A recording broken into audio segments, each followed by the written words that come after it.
You went to x is 20 and you got 0.0888. Is that what you got? Yeah.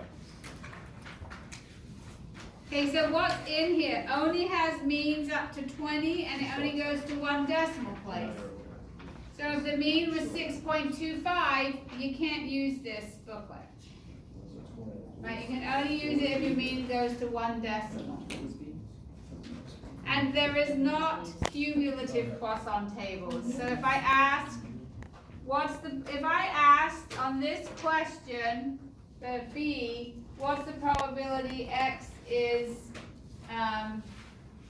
at least no more than 5, right? You would just add these together. There's no cumulative table. You can't do a shortcut. So look at, oh, I can see it. You can't. Look at question C. C says, what is the probability of at least 5 arrivals in 15 minutes? So we're going back to mu is 10, right? Because it means, so we're going back to the mu is 10. At least 5 means 5 or higher. So that's the same as 1 minus the probability of 4 or lower. That would save you a lot of time. Here, if you want 5 and higher, you would have to start here.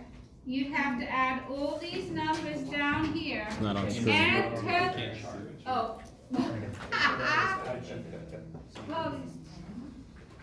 Okay. So if I wanted the probability of 5 or higher, right, I go to a mean of 10. 5 or higher goes all the way down here, and it continues on the next page. So instead of adding all these numbers and all these numbers, I could do 1 minus these numbers. Do you agree? Yeah. For C? That would be the shortest way of doing it.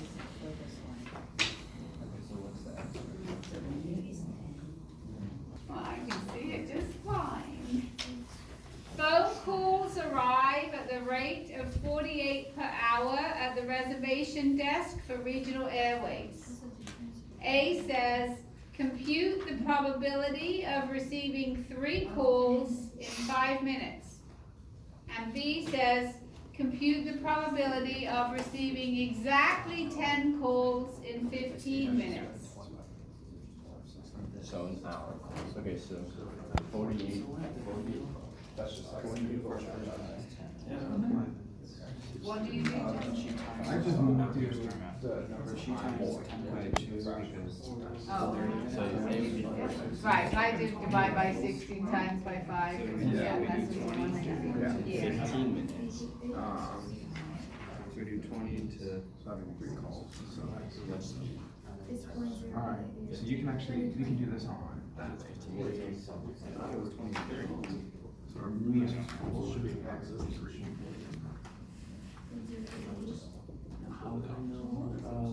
Hold on, how do you know X is 3? How do you know? Well, I'm trying to figure how do I know? How you would have known this was a Poisson question if it was mixed in with a whole bunch of others? then this one here though. Where did 2.4 come from?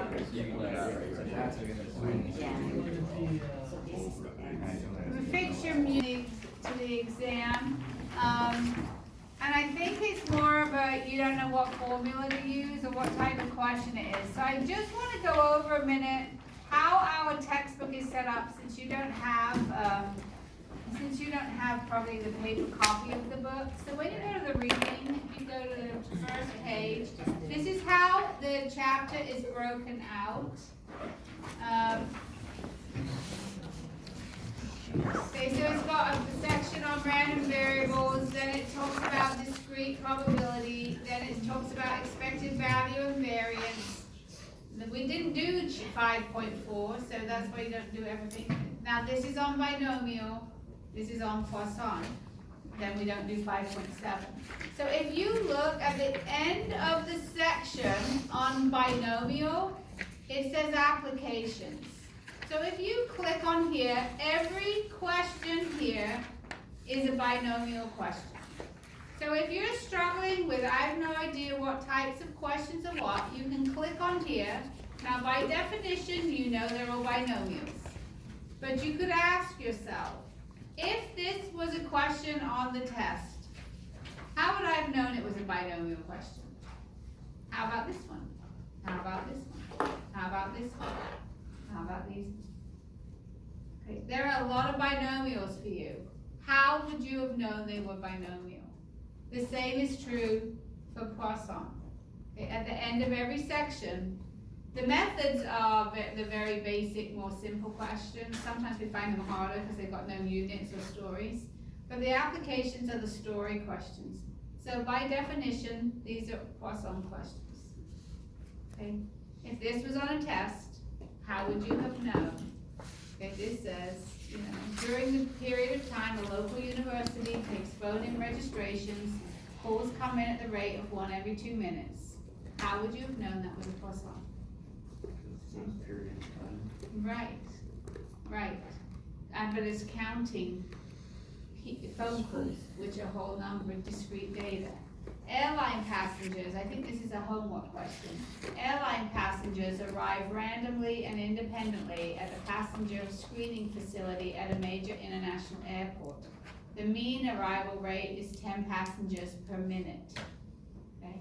So these are counting people, which makes it discrete, and the number of people in a certain time period makes it poisson. Okay. Once you're confident that you know about that, you can go at the end of the chapter. I thought it was the very end of chapter. Maybe not in this new one. Okay, you can't. They used to have a section at the end of the chapter where they smushed it all together and you had to pick. Alright, so if you're struggling with, is this a regular? Here's a regular discrete one up here. And so, you can see they give you a frequency count, and you can turn that into a relative frequency, right? You can turn that into a probability distribution. But if they don't give you the numbers, and I think this is a homework question, if they don't give you the numbers, you wouldn't be able to do this kind of probability distribution. Right, so here's another one.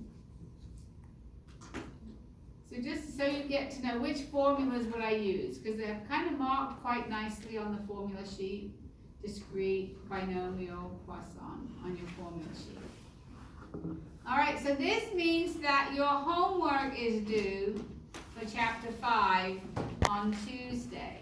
And we will spend next week on chapter 6.